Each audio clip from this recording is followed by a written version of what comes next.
Aku bongkar aib suamiku tepat di pernikahan dengan gundiknya. Ku hancurkan dan ku permalukan mereka di depan tamu undangan. Assalamualaikum warahmatullahi wabarakatuh. Selamat datang di LA Stories.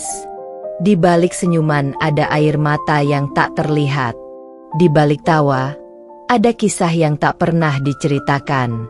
Ini adalah LA Stories, tempat di mana kisah nyata jadi pelajaran, dan luka hati jadi kekuatan. Setiap cerita di sini bukan sekadar drama, tapi potongan hidup yang bisa jadi cermin untuk kita semua. Siapkan hatimu, karena apa yang kamu dengar bisa mengubah cara pandangmu selamanya. Ini bukan sekadar cerita. Ini adalah kenyataan yang belum tentu sanggup kamu jalani. Rani, wanita sederhana namun tangguh, dikhianati oleh suaminya yang selama ini ia cintai sepenuh hati. Setelah bertahun-tahun hidup dalam bayang-bayang kesetiaan, ia menemukan fakta menyakitkan bahwa suaminya berselingkuh dan akan menikahi wanita simpanannya secara diam-diam. Namun Rani tak tinggal diam. Ia siapkan kejutan tak terlupakan, sebuah pembongkaran aib yang mengguncang resepsi mewah mereka di hadapan ratusan tamu undangan. Apa yang terjadi ketika kebenaran dibuka secara brutal di tengah kemewahan pernikahan penuh kebohongan? Inilah cerita tentang luka, dendam, dan harga diri seorang perempuan yang bangkit. Suka cerita ini? Klik like. Tulis pendapatmu di kolom komentar. Apakah kamu pernah berada di posisi Rani? Jangan lupa subscribe untuk cerita-cerita balas dendam paling pedas, emosional, dan penuh kekuatan perempuan lainnya. Sebelum masuk ke ceritanya, jangan lupa absen dulu Bunda. Bunda semuanya dari daerah mana saja. Dan bagi yang sudah subscriber semoga rezekinya lancar. Aku duduk sendiri di ruang tamu yang sunyi. Hanya suara detak jam dinding yang terdengar seperti palu goda memukul kesadaranku perlahan-lahan. Tangan ini gemetar memegang selembar undangan mewah berwarna emas dengan huruf embos. Undangan pernikahan. Tapi bukan undangan pernikahan biasa. Bukan milik orang asing. Bukan milik teman jauh. Tapi milik suamiku sendiri. Ya, suamiku. Lelaki yang masih secara sah terikat dalam pernikahan denganku. Arman. Aku mengucek mata berulang kali. Mencoba memastikan bahwa ini bukan mimpi buruk. Tapi tak peduli berapa kali aku berkedip, nama itu tetap sama. Arman Aucitra. Di bawahnya tertulis dengan angkuh, pernikahan penuh cinta dan restu. Cinta? Restu? Dari mana? Dari siapa? Dari Tuhan yang dia hianati? Atau dari setan dalam wujud nafsu dan pengkhianatan? Tanganku mengepal. Aku bisa merasakan kuku-kuku menancap ke telapak tangan. Sakit, tapi tak seberapa dibandingkan rasa yang mendera hatiku. Bertahun-tahun aku mendampingi Arman dari nol. Dari dia hanya staf biasa, sampai kini menjabat manajer perusahaan properti. Aku tak pernah meminta lebih. Aku bantu dia kerja sambilan. Ku tahan lapar demi menabung. Ku beli dasi murah untuk dia wawancara kerja. Semua karena cinta. Tapi lihatlah, saat dia sudah berdasi mahal, jas branded, uang mengalir deras, aku dibuang seperti sampah. Yang lebih menyakitkan, dia tak menceraikanku, tapi menikah diam-diam dengan perempuan murahan itu, Citra. Perempuan yang dulu pura-pura jadi sahabatku. Perempuan yang bahkan pernah menginap di rumah kami dan menangis di bahuku karena katanya diselingkuhi. Perempuan itu kini berdiri bersanding dengan suamiku di pelaminan. Aku menggigil. Bukan karena dingin, tapi karena amarah yang membakar tulang. Aku bukan wanita lemah. Aku bukan Rani yang akan diam, menangis, dan berharap suamiku kembali.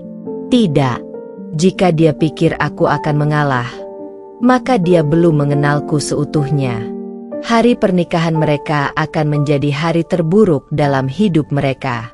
Aku akan datang. Dan bukan untuk merestui. Aku akan datang membawa kebenaran yang mereka coba kubur. Aku akan tampil bukan sebagai tamu biasa, tapi sebagai saksi, istri sah yang dibuang, dan eksekutor dari aib yang selama ini mereka sembunyikan. Aku duduk di meja makan yang dingin dan kosong. Di hadapanku hanya ada secangkir kopi hitam yang sudah dingin, dan lembar undangan pernikahan dengan warna emas mengilat yang menusuk mataku seperti duri tajam. Jemariku bergetar, tapi bukan karena takut, melainkan karena terlalu banyak emosi yang berlomba keluar sekaligus. Marah, kecewa, muak, jijik, dan benci. Undangan itu, yang harusnya jadi mimpi indah bagi dua insan yang saling mencintai, justru bagiku terasa seperti secarik tiket menuju neraka. Neraka yang diciptakan oleh Arman, suamiku, dan wanita murahan yang pernah kusebut teman, Citra. Mereka tidak hanya mengkhianatiku secara diam-diam. Mereka menamparku secara terang-terangan, dan dengan keangkuhan mereka, mengundang seluruh kota untuk menyaksikannya. Hotel Grand Citraland, tertulis di sana. Sabtu, pukul 10 pagi. Dengan bangga, mereka mencetak nama mereka besar-besar seolah dunia ini hanya milik mereka. Arman dan Citra, dua pengkhianat yang ingin membangun istana dari puing-puing luka yang mereka hasilkan. Lucunya, undangan itu datang lewat jasa kurir resmi dengan amplop eksklusif, seolah aku hanyalah penonton netral dalam sandiwara kebohongan ini. Tapi mereka salah besar. Aku bukan penonton. Aku adalah luka yang belum sembuh. Dan luka yang tak sembuh bisa berubah jadi api yang membakar semuanya sampai habis. Aku menyalakan laptopku, membuka folder yang sudah lama kusimpan rapat. Folder berisi rekaman panggilan, tangkapan layar pesan, bukti transfer, dan bahkan voice note Citra yang pernah mengeluh soal Arman saat aku masih menganggap dia sahabat. Aku mengumpulkan semuanya selama berbulan-bulan sejak aku mulai curiga pada perubahan Arman. Cara dia bicara mulai dingin. Pulang makin larut. Bau parfum wanita lain yang tertinggal samar di kerah kemejanya. Semua itu akhirnya bermuara pada satu kebenaran yang tak bisa lagi kubantah. Arman bukan lagi milikku, dan Citra adalah racun di balik kehancuran rumah tanggaku. Aku tahu jika aku hanya marah dan menangis, maka mereka akan menang. Aku tahu jika aku memilih pergi, maka mereka akan tertawa puas. Tapi tidak, aku tidak akan memberikan itu. Mereka harus merasakan apa artinya ditelanjangi di hadapan orang-orang yang mereka banggakan. Mereka harus tahu rasa ketika kehormatan mereka dihancurkan oleh tangan wanita yang dulu mereka rendahkan. Maka malam itu, aku mulai merancang semuanya. Dengan teliti, tenang, dan tanpa ampun. Aku hubungi Raka, teman lamaku yang kini bekerja sebagai vendor multimedia acara pernikahan. Aku ceritakan semua, tanpa air mata, hanya dengan fakta.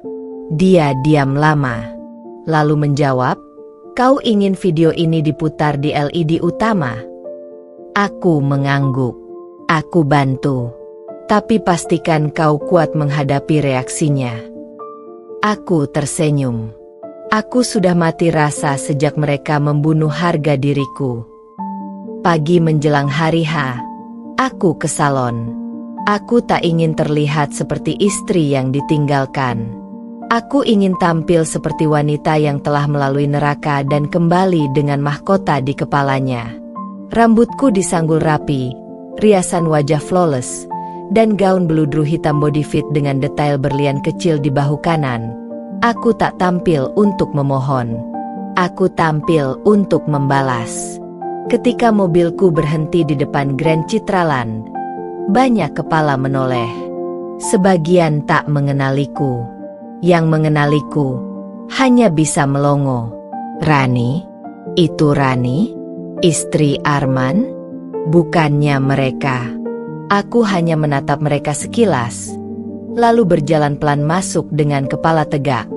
Di tangan kananku, clutch kecil berisi flash disk perak yang menyimpan seluruh kehancuran karir dan nama baik Arman. Di tangan kiriku, kartu undangan asli bertuliskan, Ibu Rani Azhari, VIP Guest.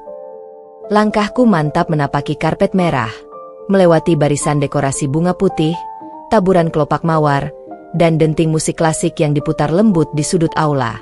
Tapi semua kemewahan ini tak mampu menutupi bau busuk kebohongan yang menyelimuti ruangan. Para tamu sibuk berbasa-basi, para ibu-ibu sibuk mengomentari cincin, gaun pengantin, dan makanan.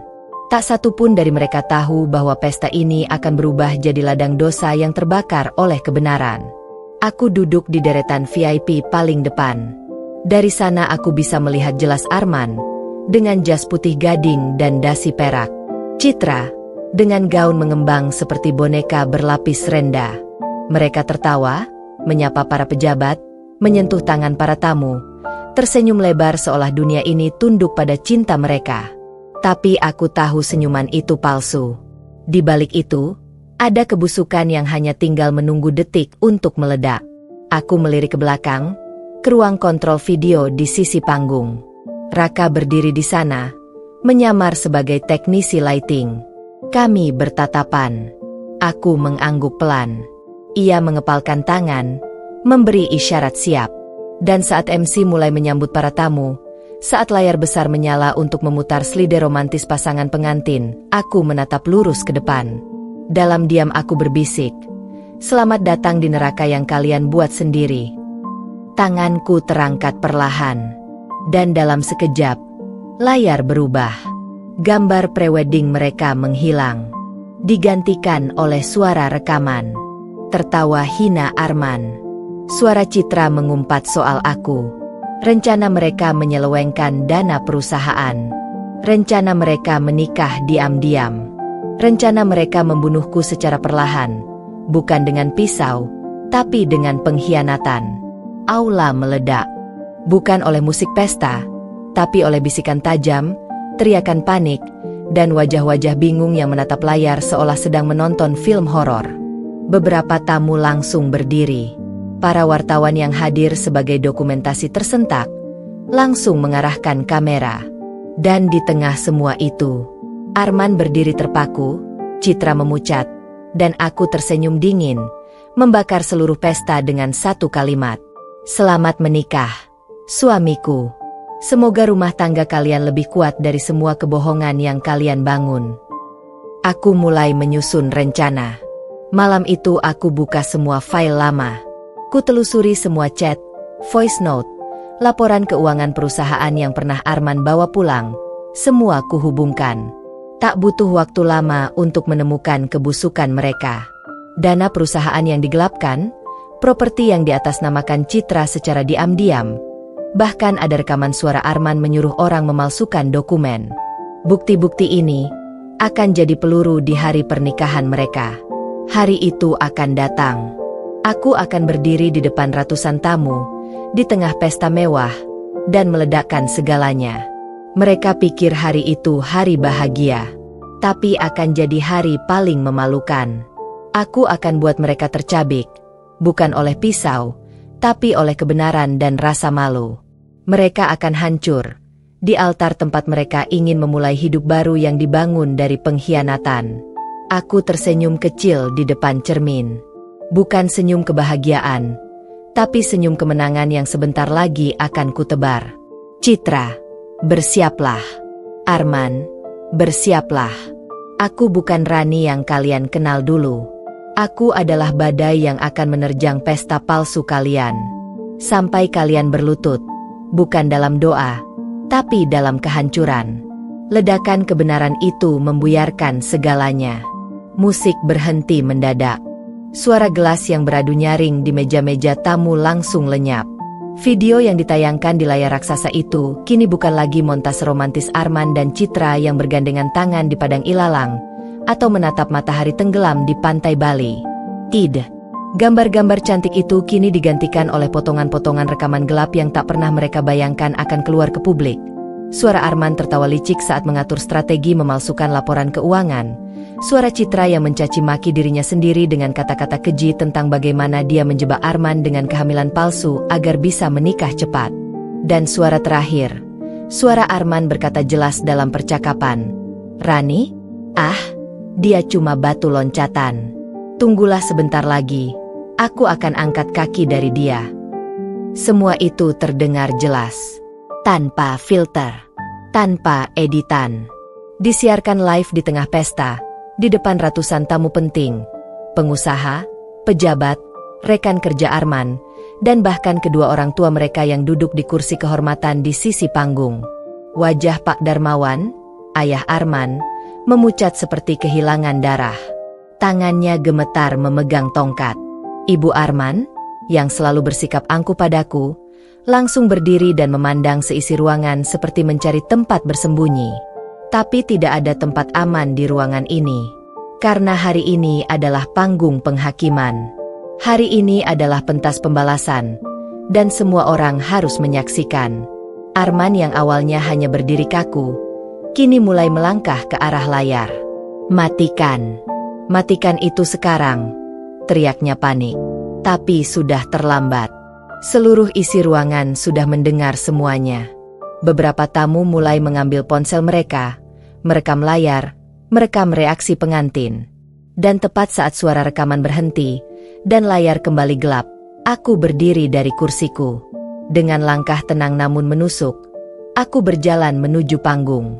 Semua mata kini beralih padaku. Kamera para tamu kini diarahkan ke sosokku. Aku tahu, wajahku sudah berubah. Rani yang mereka kenal sebagai istri lemah lembut, pendiam, dan selalu tunduk, kini berdiri dengan gaun hitam penuh wibawa, rambut disanggul seperti wanita kerajaan, dan raut wajah yang tak lagi bisa dibaca. Aku bukan korban di sini. Aku adalah Algojo. Dan panggung ini adalah medan keadilan. Citra berusaha menghentikanku. "Kau tidak berhak." Aku menatapnya tajam, menusuk. "Aku istri sah. Masih sah di pengadilan agama. Jadi siapa yang tidak berhak berdiri di sini? Aku? Atau kau? Yang bahkan belum resmi menjadi apapun tapi sudah berani menjatuhkan rumah tangga orang lain?" Citra terdiam. Tangannya bergetar. Mukanya pucat. Lipstik mahalnya mulai luntur oleh keringat dingin. Arman mencoba mendekat. "Rani, kita bicarakan ini baik-baik. Jangan rusak acaranya." Aku menatapnya dengan tatapan paling dingin yang pernah kuberikan seumur hidupku. "Acara? Kamu menyebut ini acara? Panggung palsu ini dibangun di atas pengkhianatan. Arman, aku hanya menyinari kebusukanmu dengan lampu sorot paling terang agar semua orang bisa melihat siapa kau sebenarnya." Aku menoleh ke para tamu. Beberapa ada yang terdiam kaget. Beberapa justru mengangguk seolah mereka sudah curiga selama ini tapi tak punya bukti. Beberapa lainnya tersenyum tipis. Mungkin mereka senang melihat kesombongan Arman dan Citra runtuh begitu telanjang. Lalu aku keluarkan flash disk kedua dari clutchku dan kuangkat tinggi di hadapan semua. Rekaman tadi hanya satu dari banyak. Aku punya lebih dari 20 bukti keterlibatan Arman dan Citra dalam pencucian uang, penyalahgunaan aset perusahaan, dan manipulasi surat penting. Dan jika ada yang butuh bukti itu, saya persilakan datang ke saya setelah ini. Karena orang seperti mereka tidak layak menduduki jabatan penting apapun di negeri ini. Tamu-tamu mulai berbisik heboh. Beberapa bos perusahaan mulai keluar ruangan dengan wajah panik. Wartawan yang tadinya hanya dokumentasi pesta kini dengan girang mengambil gambar dan mewawancara beberapa tamu. Pesta ini bukan lagi perayaan cinta. Ini konferensi pers kejatuhan moral. Dan aku duduk tenang, meminum segelas anggur putih dari meja tamu, menikmati pemandangan kehancuran yang sudah lama kurancang dengan sabar. Arman berjalan mundur. Wajahnya merah padam. "Kau akan menyesal, Rani," desisnya. Aku tersenyum kecil, bangkit sekali lagi, dan menatapnya langsung. Aku sudah cukup lama menyesal karena pernah mencintaimu. Sekarang, biarkan kau menyesal seumur hidup karena pernah mengkhianatiku. Aku meninggalkan panggung perlahan. Satu persatu tamu memberi jalan. Tak ada satupun yang berani menatap langsung. Mereka tahu, aku bukan sekadar wanita yang disakiti. Aku adalah wanita yang mampu menjadikan pesta pernikahan menjadi panggung pengadilan. Dan Arman? Dia kini bukan lagi pengantin, tapi pesakitan yang malu menatap siapapun. Dan saat aku sampai di pintu keluar, ponselku berbunyi. Sebuah pesan dari pengacara pribadiku masuk. Berkas gugatan cerai dan laporan pidana sudah disiapkan. Kita serahkan besok pagi jam 9. Aku tersenyum, menatap langit. Hari ini neraka terbuka lebar untuk dua pengkhianat. Tapi bagiku, hari ini adalah awal dari surga baru. Surga bernama kebebasan, harga diri, dan balas dendam yang lunas. Pagi itu dunia seolah terbalik bagi Arman dan Citra. Dan aku tahu, aku telah memutarnya dengan tanganku sendiri. Video rekaman dari acara pernikahan mereka yang berubah jadi bencana sosial kini sudah menyebar kemana-mana. Bukan hanya satu video, melainkan berbagai potongan dari berbagai sudut. Dari tamu yang merekam dengan kamera ponsel, dari vendor dokumentasi yang kecewa karena tak dibayar lunas, bahkan dari karyawan hotel yang diam-diam mengunggahnya ke media sosial. Dalam waktu kurang dari 12 jam, nama Arman Wicaksana dan Citra Wulandari sudah jadi trending topik nasional. Di Twitter, tagar pernikahan aib, skandal di pelaminan, dan istri sah menang mendominasi. Di Instagram, video aku berdiri di depan layar LED sambil membongkar kebusukan mereka diputar ulang ratusan ribu kali. Di TikTok, netizen membuat versi reaksi, parodi, bahkan dramatisasi adegan, sorotan panggung, ketika wajah Arman perlahan memucat dan Citra nyaris pingsan. Dunia tertawa atas kehancuran mereka. Dan aku menikmati semuanya dari balik jendela apartemenku sambil menyeruput teh hangat. Jam 10 pagi, aku menerima panggilan dari salah satu stasiun televisi nasional. Seorang produser acara pagi wanita ternama meminta izin untuk mengundangku menjadi narasumber. Kami ingin membahas keberanian Mbak Rani sebagai simbol perempuan yang bangkit dari pengkhianatan. Maukah Mbak hadir minggu depan? Aku tersenyum, tak buru-buru menjawab. Aku bukan pemburu sensasi. Aku bukan pahlawan. Tapi jika kehadiranku bisa membuka mata perempuan lain agar tidak diam saat diinjak, maka mungkin, ya, aku akan datang. Tak lama, ponselku kembali berbunyi. Kali ini dari pengacara. Bu Rani, berita buruk bagi mereka. Polisi sudah mulai mendalami dokumen yang Anda berikan. Kemungkinan besar Arman akan diperiksa untuk penggelapan dan pemalsuan dokumen properti perusahaan. Citra juga bisa terseret jika aliran dana ke rekeningnya terbukti berasal dari aset perusahaan. Kita tinggal menunggu panggilan resmi. Aku tak berkata apa-apa. Hanya menutup telepon dan menatap keluar jendela, melihat lalu lintas padat yang tetap bergerak, seperti hidup yang tak pernah berhenti, walau hati seseorang sedang porak-poranda. Sementara itu, keluarga besar Arman porak-poranda. Grup WhatsApp keluarga mereka kacau balau. Beberapa chat bocor ke publik. Ada yang menyalahkan Arman karena menurunkan martabat keluarga. Ada yang menyalahkan Citra karena dianggap membawa sial.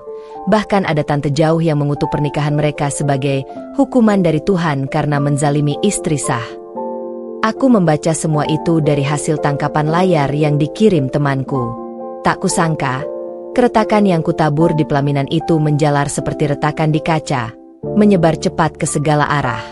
Lebih dari itu, reputasi Arman di dunia profesional juga mulai runtuh. Ia dipecat dari perusahaan properti tempat ia menjabat sebagai manajer senior.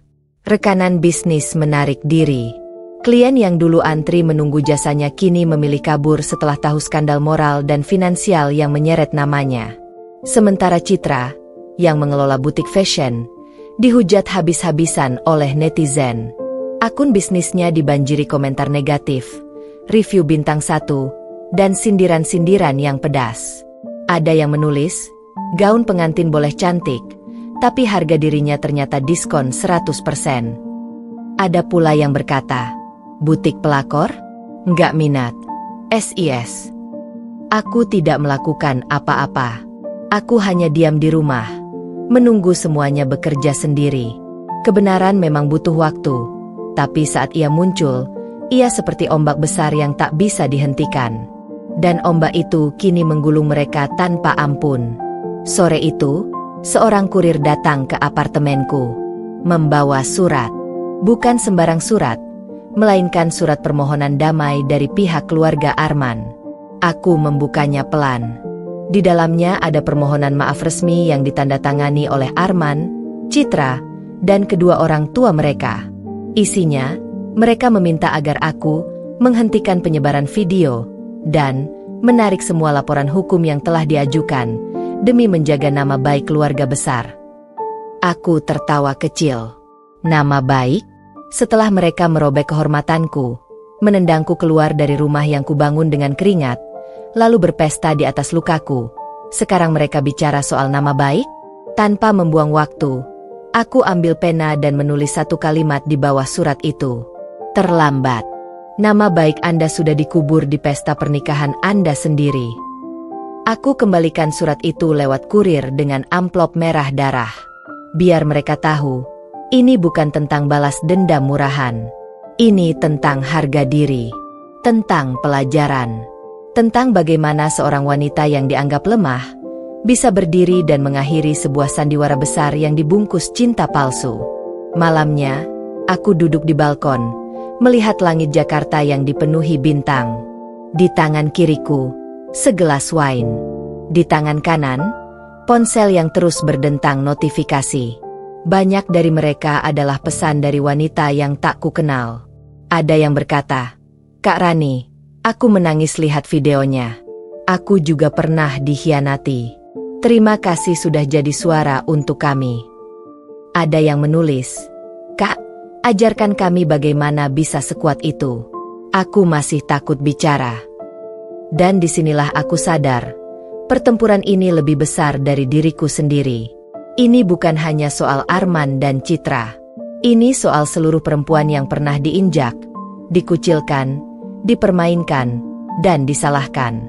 Jika kisahku bisa membuka satu pintu kesadaran bagi mereka, maka semua air mata yang pernah kutumpahkan tidak sia-sia. Pagi itu, pintu apartemenku diketuk berkali-kali. Awalnya kupikir itu hanya kurir, atau mungkin tetangga yang salah alamat. Tapi suara ketukan itu keras, terburu-buru, dan berulang seperti suara orang yang sedang panik. Aku bangkit perlahan dari sofa dan membuka pintu. Dan saat pintu itu terbuka, di hadapanku berdiri 3 orang yang tak pernah kuduga akan datang dengan wajah seperti itu. Memelas, hancur, dan penuh kepanikan. Ibu mertuaku berdiri paling depan, memakai gamis gelap dan kerudung panjang. Mata bengkak, wajah kusut, dan tangannya gemetar memegang tas kecil. Di belakangnya ada Pak Darmawan, ayah Arman, yang biasanya berdiri tegap dengan tatapan meremehkan, kini membungkuk dengan tangan bersandar pada tongkatnya. Dan di sebelah mereka, berdiri Arman, suamiku. Pria yang dulu memanggilku, sayang, dengan lembut setiap pagi, tapi diam-diam menyusun pengkhianatan di balik punggungku. Pria yang kini berdiri di depan pintuku seperti pengemis yang kehilangan arah. Rani, suara ibu mertuaku parau. Nak, boleh kita bicara? Aku berdiri tegak, tidak bergerak 1 inci pun dari ambang pintu. Aku menatap mereka satu persatu. Dulu, aku pernah menunduk di hadapan mereka. Dulu, aku pernah berusaha sekuat tenaga membuat mereka menerima kehadiranku, mencintai aku sebagai menantu. Tapi sekarang aku adalah wanita yang sudah disakiti sampai tak punya sisa luka, dan tak lagi mengenal belas kasihan untuk orang-orang yang menghancurkannya. Untuk apa datang ke sini? Suaraku datar. Pak Darmawan mencoba angkat suara. Nak, kami ingin minta maaf. Kami tidak tahu Arman akan sampai berbuat sejauh itu. Kami juga malu, sangat malu. Aku menatap lurus ke mata mereka. Kalian tidak tahu, bibirku menekuk sinis. Kalian tidak tahu saat kalian hadiri pesta pernikahan itu dengan senyum bangga? Kalian tidak tahu saat aku datang dibisik-bisik oleh tamu dan kalian berpura-pura tidak mengenalku? Kalian tidak tahu saat aku diusir secara perlahan dari hidup kalian, saat aku tidak lagi diundang ke acara keluarga, saat namaku mulai dikikis dari buku keluarga. Ibu mertuaku mulai menangis. Rani, maafkan kami. Waktu itu kami pikir kau yang tidak bisa menjaga Arman. Kami percaya pada Citra karena dia banyak membantu keluarga. Hanya karena dia bawa uang, potongku tajam. Kalian menjual menantu kalian demi perempuan yang kelihatan kaya dan bisa menjilat? Kalian pikir uangnya lebih suci dari pengorbananku selama bertahun-tahun bersama Arman? Saat dia belum punya apa-apa, aku yang bantu dia bayar kontrakan. Aku yang bantu dia saat ibunya, Anda, sakit dan butuh biaya rumah sakit. Aku yang masak untuk kalian semua saat lebaran tanpa bantuan. Dan saat semuanya sudah mapan, aku yang kalian tendang. Arman maju setengah langkah. Suaranya bergetar. Rani, aku salah. Aku bodoh. Aku ketipu. Citra bukan seperti yang aku kira. Dia cuma kejar uangku. Dia ancam akan sebarkan keburukanku kalau aku nggak nikahi dia. Aku salah. Rani. Aku tertawa kecil. Tertahan. Sakit sekali mendengar pria yang dulu kupeluk setiap malam kini meratap seperti anak kecil kehilangan mainan. Tapi aku tidak iba. Luka di dadaku sudah terlalu dalam untuk dikeringkan dengan permintaan maaf setengah hati. Kau tahu, Arman, aku tidak marah lagi. Karena aku sudah selesai. Aku sudah melewati bagian terburuk. Aku sudah mati rasa. Sekarang, aku hanya melihatmu sebagai pelajaran hidup, bukan bagian dari masa depan. Ibu mertuaku berlutut. Tolong jangan teruskan laporan ke polisi. Rani, kasihan Arman, karirnya, hidupnya, keluarganya. Aku membungkuk perlahan, menatap wajah wanita itu. Kalian dulu tak pernah kasihan padaku. Saat aku dilecehkan dengan kata-kata karena belum punya anak. Saat kalian bilang aku, perempuan mandul. Padahal anak kalian sendiri yang tak pernah mau periksa. Saat kalian bisik-bisik di dapur, memfitnah aku makan uang Arman, padahal seluruh gajiku habis untuk menutup cicilan kalian. Tangisan mereka makin keras. Arman mulai mencium tangan ayahnya sambil berkata, "Ayah, maafkan aku, semua hancur, semua karena aku." Aku berdiri tegak dan menarik napas panjang. Sudah. Kalian semua boleh pulang. Tidak ada yang perlu dibicarakan lagi. Proses hukum akan terus berjalan. Pengkhianatan harus dihukum. Tidak ada pengecualian hanya karena kita pernah satu keluarga. Pak Darmawan menunduk. Kalau begitu, kami pergi.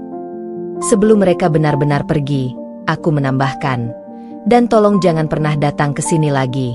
Jika kalian menghubungiku hanya untuk menyelamatkan nama baik keluarga kalian, maka jelas kalian belum belajar apa-apa dari bencana kemarin. Karena nama baik tidak dibangun dari permintaan maaf, tapi dari tidak mengkhianati orang yang tulus sejak awal. Mereka pergi perlahan, dengan langkah gontai seperti tubuh yang kehilangan tulang. Aku menutup pintu dengan tenang, lalu bersandar sebentar. Mataku menatap langit-langit sambil tersenyum kecil. Untuk pertama kalinya dalam hidupku, aku menang. Bukan karena aku membalas dengan kekerasan, tapi karena aku berdiri, tegak, sendiri, dan menuntut hakku. Dan hari itu adalah hari di mana keluarga yang dulu menginjak-injakku datang memohon. Tapi aku sudah selesai jadi Rani yang dulu. Rani yang diam dan berharap. Aku kini Rani yang bangkit dan tidak lagi butuh pengakuan siapapun. 3 hari setelah pesta pernikahan yang berubah jadi panggung pengadilan moral itu, satu persatu pilar kehidupan Arman mulai tumbang. Dunia yang dulu ia bangun dengan ambisi, manipulasi, dan kepalsuan mulai retak di segala arah. Dan setiap retakan itu berasal dari kebusukan yang selama ini dia kubur dalam-dalam di balik jas mahal dan senyum palsu. Tapi sekarang semuanya telanjang, tanpa topeng, tanpa penyangkalan. Hanya kenyataan pahit yang meruntuhkan segala yang ia banggakan. Pagi itu, media online nasional mengeluarkan headline besar. Manajer properti terkenal terlibat skandal pencucian uang dan pernikahan ilegal. Istri sah bongkar di depan tamu undangan. Berita itu menyebar lebih cepat dari api di lahan kering. Wartawan mengejar ke rumah keluarga Arman, ke butik Citra, ke kantor tempat Arman dulu bekerja. Semua orang bicara. Semua orang menunjuk. Dan yang lebih menyakitkan bagi Arman, semua orang percaya padaku, bukan padanya. Di kantor pusat PT Gria Abadi Sentosa, tempat Arman menjabat sebagai manajer properti senior selama hampir 5 tahun, rapat darurat diadakan. Dalam waktu kurang dari 48 jam, Dewan Direksi sepakat memberhentikannya secara tidak hormat. Alasannya, melanggar kode etik perusahaan, mencemarkan nama baik korporasi, dan dugaan penggelapan dana operasional proyek-proyek besar. Bahkan, mereka mengumumkan rencana audit investigasi atas 11 proyek properti yang selama ini ditangani Arman. Semua orang yang dulu menyanjung Arman, kini menjauh. Rekan-rekan bisnis yang dulu mengangkat gelas bersamanya di pesta peluncuran proyek kini memblokir nomornya. Tak berhenti di sana. 2 rekening atas nama Arman dibekukan sementara oleh PPATK karena aliran dana yang mencurigakan masuk rekening Citra selama 1 tahun terakhir. Polisi memanggilnya secara resmi untuk klarifikasi. Dan saat Arman datang ke kantor kepolisian dengan pakaian sederhana dan wajah penuh tekanan, foto itu langsung viral. Judul berita menyebar. Dulu gagah di pelaminan, kini tertunduk di depan penyidik. Aku melihat semuanya dari sofa apartemenku, ditemani segelas kopi hangat dan ketenangan yang tak pernah kurasakan sebelumnya. Satu sisi, ada rasa lega. Tapi di sisi lain, ada rasa yang lebih dalam dari sekadar puas, rasa keadilan. Rasa bahwa harga diriku yang pernah diinjak, kini telah ditegakkan kembali di hadapan publik. Bukan dengan kekerasan, tapi dengan kebenaran. Sementara itu, nasib Citra tak kalah tragis. Butik mewah yang ia bangun dengan sokongan dana Arman kini sepi pelanggan. Review buruk menumpuk. Beberapa influencer yang dulu dia bayar untuk endorsement kini terang-terangan menyebut namanya dalam konten 10 pelajaran dari skandal pelakor. Bahkan, mantan karyawan butiknya mulai angkat bicara soal gaji yang telat dibayar, lingkungan kerja toksik, dan sifat manipulatif Citra di balik layar.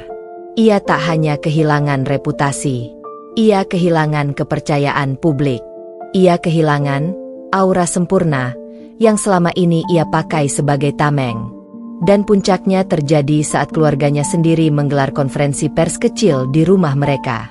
Ayah Citra, seorang pengusaha kontraktor yang sedang membangun jaringan dengan pejabat daerah, menyatakan bahwa ia menolak dan mengecam tindakan anaknya, serta menyatakan tidak ikut bertanggung jawab atas semua kerugian dan dampak sosial yang terjadi akibat pernikahan tersebut.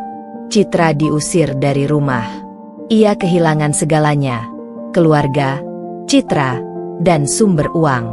Arman mencoba menghubungiku beberapa kali. Lewat pesan, lewat telepon, bahkan kirim surat tangan yang ditulis dengan tinta bergetar dan kata-kata penuh ratapan. Rani, tolong, aku salah. Aku kehilangan segalanya. Aku ingin bicara. Sekali saja. Aku akan datang. Aku mohon. Tapi aku tak menjawab. Karena aku tahu, jika aku membuka satu pintu saja untuknya, luka yang sudah hampir sembuh akan kembali berdarah. Aku sudah tak butuh penjelasan. Aku sudah tak butuh permintaan maaf. Yang aku butuhkan hanyalah satu: ketenangan hidup tanpa bayangan pengkhianatan. Dan saat akhirnya sebuah kabar datang dari pengacaraku, bahwa penyidik sudah menyita laptop pribadi Arman untuk membongkar aliran dana proyek fiktif, dan laporan pencucian uang mulai naik ke tahap penyelidikan, aku hanya duduk diam, menutup mata, dan membiarkan rasa puas itu mengalir tenang di dadaku. Karena hari ini, kuasa yang dulu dia gunakan untuk menindas dan meninggalkanku, kini justru menjadi palu yang menghancurkan dia dari dalam. Dan aku hanya wanita biasa. Tapi wanita biasa yang tahu kapan saatnya diam, dan kapan saatnya membalikkan dunia. Waktu berlalu cepat setelah semuanya runtuh. Dalam hitungan minggu, Pesta pernikahan yang mereka banggakan berubah jadi cerita horor yang diceritakan dari mulut ke mulut, dari grup WhatsApp emak-emak, sampai podcast motivasi perempuan. Nama Arman Wicaksana dan Citra Wulandari bukan lagi nama yang dielu-elukan sebagai pasangan goals, tapi sebagai lambang pengkhianatan, kerakusan, dan kebodohan. Skandal itu terlalu besar untuk disembunyikan, terlalu jelas untuk dibantah, terlalu busuk untuk ditutup dengan maaf. Dan hari ini, aku diundang dalam sebuah acara talk show nasional yang dihadiri para tokoh perempuan, aktivis hukum keluarga, hingga selebritas yang pernah jadi korban perceraian publik. Tapi bukan itu yang membuat acara ini berbeda. Hari ini, aku tahu mereka akan mencoba satu hal terakhir, memulihkan nama mereka. Arman dan Citra, entah dengan keberanian dari mana, mengirim surat kepada stasiun TV tempat aku akan hadir. Mereka memohon untuk diberi hak jawab, tapi pihak produser menolak. Acara ini bukan tempat mencuci dosa. Ini panggung untuk suara-suara yang selama ini dibungkam. Maka ketika aku tiba di ruang makeup, semua tim menyambutku dengan hangat, seolah aku pahlawan. Tapi aku hanya mengangguk, menegaskan, aku bukan pahlawan. Aku hanya menolak jadi korban diam. Live dimulai. Lampu menyala. Kamera merekam. Dan aku duduk di tengah studio, menjawab pertanyaan satu persatu. Tentang rasa sakit. Tentang pengkhianatan. Tentang harga diri yang sempat dipatahkan. Dan bagaimana aku kembali berdiri. Kalau Arman dan Citra menonton sekarang, apa yang ingin Anda katakan? Pertanyaan itu datang dari host dengan nada dalam dan penuh ketegangan. Studio hening. Semua mata menatapku. Aku menatap kamera, lurus, dengan tatapan tajam seperti saat aku menatap layar besar di pesta pernikahan mereka dulu. Aku hanya ingin mereka tahu satu hal, kataku pelan tapi tegas. Dunia mungkin akan lupa resepsi kalian. Tapi dunia tak akan pernah lupa bagaimana kalian dipermalukan di pelaminan yang kalian bangun dari dusta. Karena sekali seseorang memilih jadi pengkhianat, maka selamanya mereka akan dikenang bukan sebagai pengantin, tapi sebagai pengkhianat. Studio hening sesaat, lalu riuh oleh tepuk tangan panjang. Kamera berpindah sudut. Host mencoba melanjutkan acara, tapi semua orang tahu, kalimat itu akan jadi kutipan abadi di banyak tempat. Dan aku tak menyesal mengucapkannya. Beberapa hari setelah tayangan itu viral, aku menerima email anonim berisi tautan ke sebuah forum. Di sana, seseorang, dengan akun fake, mengaku sebagai C, dan menulis sebuah postingan panjang. Saya bukan orang baik. Saya terlalu percaya bahwa cinta bisa dibangun di atas air mata orang lain. Tapi kenyataannya, rasa bersalah itu lebih membakar daripada penghinaan publik. Bahkan wajah sendiri pun tak sanggup saya tatap di cermin. Aku tahu itu tulisan Citra. Dan untuk sesaat, aku merasa dia akhirnya belajar. Tapi aku tak butuh pengakuan darinya. Karena aku sudah memutus seluruh keterikatan. Aku bukan lagi istri Arman. Bukan lagi menantu keluarga mereka. Aku sekarang hanya Rani, wanita yang dulu dikhianati, tapi kini berdiri jauh di atas puing-puing yang mereka tinggalkan. Di dunia luar, Arman menjalani pemeriksaan lanjutan atas penyalahgunaan dana proyek. Ia kehilangan rumah, karena disita sebagai barang bukti. Sementara Citra membuka butik kecil di kota kecil, jauh dari Jakarta, dengan nama palsu, berharap orang-orang tak mengenal wajahnya. Tapi jejak digital tak bisa dibohongi. Setiap kali orang melihat wajah mereka, satu hal langsung terlintas. Itu kan pasangan yang dipermalukan di pelaminannya sendiri. Dan dalam benakku, aku tahu hukuman terbesar mereka bukan penjara. Bukan kehilangan harta, tapi kehilangan nama. Karena sekali kau kehilangan nama baik, dunia tak lagi mendengarkan alasanmu. Yang tertinggal hanya rasa malu yang menempel selamanya. Dan aku tak perlu menyentuh mereka lagi, karena dunia sudah melakukan tugasnya. Matahari pagi menembus kaca jendela apartemenku, menyapu lantai marmer yang dingin dengan semburat keemasan. Aroma kopi hangat dari dapur perlahan memenuhi ruangan, menyatu dengan ketenangan yang sejak lama tak pernah benar-benar kurasakan. Aku duduk di kursi rotan favoritku di balkon, membiarkan udara pagi Jakarta membelai wajahku yang kini tak lagi sembab oleh tangis, tapi bersinar karena kebebasan. Tak ada lagi suara cacian mertua, tak ada lagi perintah sepihak Arman, tak ada lagi keharusan untuk membohongi diri sendiri demi mempertahankan status sebagai istri yang baik. Hari-hariku sekarang adalah milikku sepenuhnya. Aku menatap kalender di dinding. Hari ini genap 45 hari sejak resepsi itu. 45 hari sejak aku meledakkan kebenaran di tengah pesta penuh kemunafikan. 45 hari sejak aku mengembalikan semua penghinaan, dengan elegansi dan kekuatan yang tak mereka sangka aku miliki. Tapi 45 hari ini bukan hanya tentang mereka. Ini tentang aku. Tentang perjalananku bangkit dari reruntuhan. Bukan hanya membalas, tapi membangun ulang hidupku dari puing-puing yang mereka tinggalkan. Pagi itu, aku bersiap untuk pertemuan besar. Hari ini aku resmi mengambil alih posisi CEO di perusahaan digital marketing yang dulu kujalankan bersama sahabat-sahabatku sebelum menikah dengan Arman. Setelah bertahun-tahun vakum karena permintaan suamiku agar fokus di rumah, aku kini kembali, dan bukan sebagai anggota tim biasa, tapi sebagai pemilik yang memegang kendali penuh. Perusahaan kami kini tumbuh pesat, dengan klien internasional, tim kreatif solid, dan reputasi yang sedang naik daun. Ironisnya, beberapa rekan bisnis yang dulu bekerja sama dengan Arman kini mencoba mendekati perusahaanku, tanpa tahu siapa pemiliknya. Saat aku masuk ke ruang meeting siang itu, semua orang berdiri, tak lagi memanggilku istri seseorang. Kini mereka memanggilku dengan hormat. Selamat datang, Bu Rani. Aku tersenyum. Ini bukan lagi soal jabatan. Ini tentang pengakuan. Tentang identitas. Tentang aku akhirnya kembali berdiri sebagai aku, bukan bayangan seseorang. Setelah rapat usai, aku duduk sendiri di ruanganku. Dari kaca lantai ke langit-langit, aku menatap hiruk-pikuk kota Jakarta. Mobil lalu lalang, orang-orang bergegas, ambisi dan mimpi saling berkejaran. Dulu, aku merasa dunia ini terlalu cepat untukku. Tapi kini aku tahu, aku bukan tertinggal. Aku hanya sempat berhenti, untuk menyembuhkan, untuk menguatkan, untuk menyiapkan lompatan yang lebih jauh. Dan saat sore tiba, aku menerima satu kotak kecil dari resepsionis. Di dalamnya, ada cincin pernikahan yang dulu kupakai, kini dikembalikan oleh pengacara Arman dengan catatan, proses perceraian telah resmi selesai. Arman tidak mengajukan keberatan. Aku menatap cincin itu sejenak, lalu berjalan ke balkon, dan melemparnya ke udara, biar menghilang bersama semua kenangan busuk yang pernah mencoba membunuhku secara perlahan. Aku tidak akan menoleh ke belakang.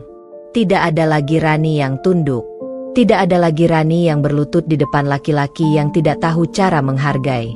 Aku menyalakan ponsel, membuka galeri, melihat satu foto diriku, dengan gaun hitam di pesta pernikahan itu, saat aku berdiri tegar di depan layar raksasa, membongkar semua aib dengan kepala tegak. Dan aku sadar, itulah titik balikku. Bukan akhir dari segalanya, tapi awal dari bab baru yang jauh lebih besar, lebih kuat, dan lebih megah dari apapun yang pernah mereka miliki. Dan hari itu, aku bersumpah pada diriku sendiri.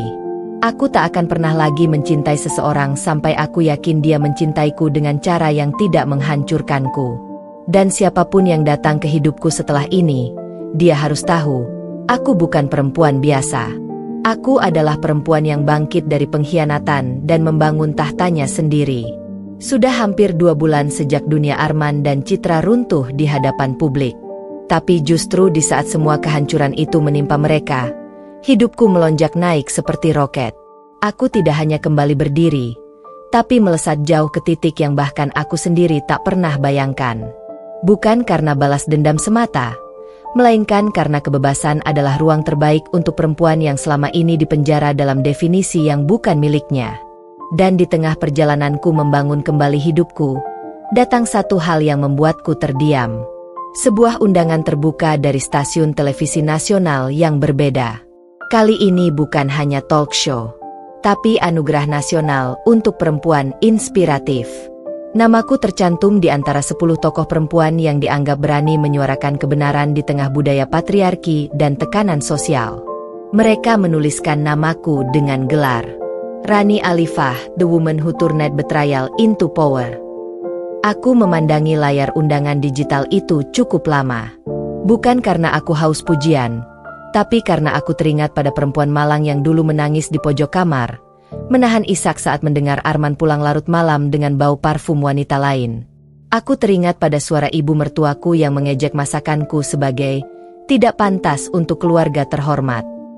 Aku teringat saat Arman dengan enteng berkata, "Aku butuh istri yang bisa mengangkat nama, bukan beban." Dan kini, dunia yang dulu diam saat aku diinjak, justru memanggil namaku untuk berdiri di podium kehormatan. Ironi? Mungkin. Keadilan? Pasti. Tapi seperti hukum alam semesta, begitu aku naik, begitu pula mereka terperosok lebih dalam. Tepat seminggu sebelum malam penghargaan itu digelar, aku mendapat kabar bahwa rumah Citra yang dulu dibanggakan sebagai villa artis di daerah elit itu disita oleh bank karena kredit bermasalah. Beberapa barang milik butik mewahnya juga disita untuk menyicil utang. Citra kini tinggal di rumah kontrakan sempit, dengan nama samaran, menghindari wartawan dan caci maki masyarakat. Arman, hidupnya lebih suram. Ia kini berpindah dari satu firma hukum ke firma lain untuk mencari bantuan hukum yang mau membelanya. Tapi tak ada yang mau menyentuh kasusnya. Bahkan, teman-teman dekatnya yang dulu ikut menjadi saksi di pestanya mulai menghindar. Mereka takut ikut terbawa arus skandal besar yang melekat pada namanya. Dan saat aku berada di bandara menuju Bali, lokasi acara penghargaan perempuan inspiratif itu, sebuah nomor tak dikenal meneleponku. Biasanya aku tak menjawab, tapi entah kenapa kali ini ku terima. Ternyata itu suara Arman. "Rani, aku tahu aku gak pantas bicara lagi. Tapi, aku ingin bilang, aku menyesal, lebih dari yang bisa kamu bayangkan." Suaranya pelan, rapuh, dan patah. Aku kehilangan semuanya. Nama, pekerjaan, teman, keluarga, dan aku baru sadar, yang paling menyakitkan bukan kehilangan itu semua, tapi kehilangan kamu. Kehilangan kesempatan kedua. Aku tak menjawab langsung. Aku biarkan keheningan bicara. Lalu akhirnya aku berkata perlahan, dengan suara serendah mungkin tapi cukup tajam untuk membelah egonya yang tersisa. "Sayangnya, Arman, aku sudah terlalu jauh untuk mundur. Bahkan kalau aku berbalik sekarang pun, aku tak akan menemukan dirimu sebagai alasan untuk kembali." Klik. Telepon ku tutup. Dan detik itu juga, aku tahu, percakapan itu adalah penutup terakhir dari bab luka bernama Arman. Malam anugerah itu, aku berdiri di atas panggung dengan gaun elegan berwarna merah marun. Tepuk tangan membahana saat namaku dipanggil sebagai penerima penghargaan utama. Kamera merekam, sorot lampu menyoroti wajahku, dan aku berdiri di depan podium sambil memegang plakat itu. Dan aku berkata, pengkhianatan adalah luka, tapi lebih dari itu, dia bisa jadi bahan bakar, yang membakar kita hingga habis, atau mendorong kita bangkit jadi cahaya. Aku memilih yang kedua. Dan hari ini, aku ingin berkata kepada semua perempuan yang pernah merasa tidak cukup baik, pernah diremehkan, atau disisihkan hanya karena mereka tidak sempurna di mata dunia, bangkitlah. Dunia tidak butuh perempuan sempurna. Dunia butuh perempuan yang tahu cara berdiri walau lututnya gemetar. Tepuk tangan panjang. Kamera menyorot wajah-wajah yang menangis haru di antara penonton. Dan aku tahu, di luar sana, Arman dan Citra mungkin menonton dari layar yang redup, di tempat yang gelap, penuh sesal dan bayangan masa lalu. Tapi aku tak peduli. Karena aku bukan lagi bagian dari cerita mereka. Aku adalah cerita itu sendiri. Dan aku tak akan pernah menoleh lagi. Namaku kini ada di mana-mana. Di kolom berita utama, di halaman majalah wanita, di podcast-podcast pemberdayaan perempuan, bahkan di seminar hukum keluarga. Bukan sebagai korban, tapi sebagai tokoh utama perubahan. Sesuatu yang dulu bahkan tak pernah berani aku bayangkan saat masih tinggal di rumah mertuaku. Saat aku memasak dalam diam, mencuci baju Arman dengan sisa tenaga setelah bekerja seharian, dan duduk dalam tangis sunyi setiap kali mendengar dia berkata, "Kamu ini istri kok nggak bisa nurut?" Tapi dunia berubah. Dan aku yang dulu mereka rendahkan, kini jadi sosok yang harus mereka dengarkan. Di suatu sore, aku duduk di salah satu ruangan kantor baruku, sebuah bangunan megah dengan desain minimalis modern yang berdiri di atas tanah yang dulu coba Arman jual diam-diam tanpa seizinku. Kini, tanah itu jadi pusat kekuatanku. Di dinding utama ruangan itu tergantung satu lukisan besar, gambar siluet seorang perempuan berdiri di atas panggung, dengan kata-kata tertulis di bawahnya. Mereka yang pernah diinjak akan berdiri paling tinggi ketika dunia memaksa mereka untuk bangkit. Asistanku masuk dengan secarik undangan. "Bu Rani, ini undangan dari Menteri Pemberdayaan Perempuan. Beliau ingin Anda hadir sebagai pembicara utama untuk peluncuran program perlindungan hukum bagi istri sah yang mengalami pengkhianatan, kekerasan psikis, dan pembungkaman sosial." Aku membaca surat itu pelan. Tertulis dengan tinta emas, penuh penghormatan. Di kepala surat itu tertera, "Kepada Ibu Rani Alifah, suara perempuan Indonesia yang berani menantang struktur ketidakadilan." Kupandangi tulisan itu lama. Dulu aku bahkan tak dianggap sebagai manusia utuh oleh keluarga suamiku. Dulu aku hanya istri yang belum bisa punya anak, perempuan yang tidak layak bicara, wanita yang hanya menghabiskan uang suami. Tapi kini, seluruh sistem hukum dan sosial yang dulu bungkam, justru menyebut namaku sebagai simbol perlawanan. Dan hal yang paling mengejutkan datang keesokan harinya. Pengacara Arman, dengan wajah muram dan sikap canggung, meminta pertemuan darurat. Aku terima.